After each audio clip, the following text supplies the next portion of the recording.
بسم اللہ الرحمن الرحیم۔ جل جاؤ خاموشی سے کھڑی دھوپ میں، لیکن اپنوں سے کبھی سایہ دیوار نہ مانگو۔ ذہانت جب چالاکی میں بدلنے لگے تو انسان سے شیطان بننے میں زیادہ وقت نہیں لگتا۔ چالاک تو ابلیس بھی تھا، اگر وہ ذہین ہوتا تو شیطان نہ بنتا۔ تکبر ایسے بے لگام گھوڑے کی سواری ہے جو آپ کو انتہائی ناپسندیدہ جگہ پر لا گراتی ہے۔ عزت کمانا چاہتے ہو تو جتنا تمہارے پاس ہے اس سے کم دکھاوا کرو، اور جتنا علم رکھتے ہو اتنا کم بولو۔ اپنے دشمن کو ہمیشہ معاف کر دو، یہ اس کو سب سے زیادہ اذیت دے گا۔ 3 چیزوں کو بڑھاؤ: عقل، ہمت، محبت۔ چھوڑنے والوں کو تو ایک بہانہ چاہیے، ورنہ ساتھ نبھانے والے تو ہر حال میں نبھاتے ہیں۔ ہر خاموشی انا نہیں ہوتی، کچھ خاموشیاں صبر کا حصہ ہوتی ہیں۔ جہاں آپ کا ہونا نہ ہونا برابر ہو، وہاں آپ کا نہ ہونا زیادہ بہتر ہے۔ کسی کا دل نہ دکھانا، اس نے صبر کر لیا تو تیرے لیے مسئلہ بن جائے گا۔ انتقام میں اتنی قوت نہیں جتنی قوت صبر میں ہے۔ لوگ انتقام لے کر صبر کی قوت کو ختم کر دیتے ہیں۔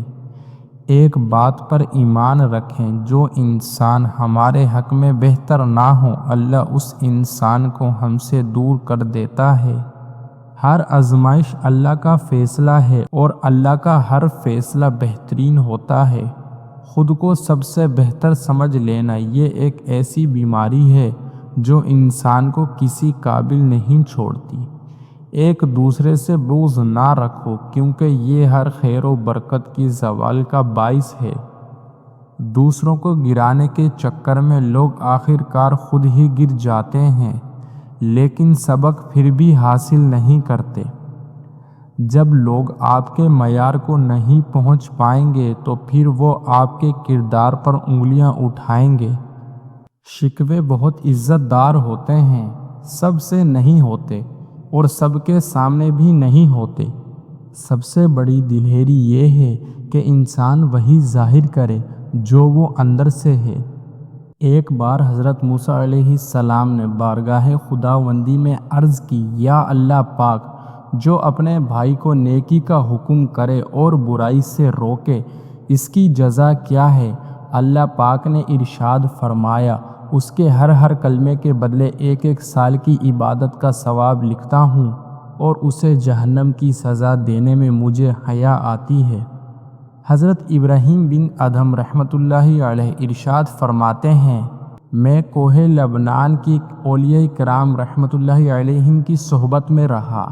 ان میں سے ہر ایک نے مجھے یہی وصیت کی کہ جب لوگوں میں جاؤ تو انہیں ان 4 باتوں کی نصیحت کرنا۔ جو پیٹ بھر کھائے گا اسے عبادت کی لذت نصیب نہیں ہوگی۔ جو زیادہ سوئے گا اس کی عمر میں برکت نہ ہوگی۔ جو صرف لوگوں کی خوشنودی چاہے گا وہ رضا الہی سے مایوس ہو جائے گا۔ جو غیبت اور فضول گوئی زیادہ کرے گا وہ دین اسلام پر نہیں مرے گا۔ استغفر اللہ۔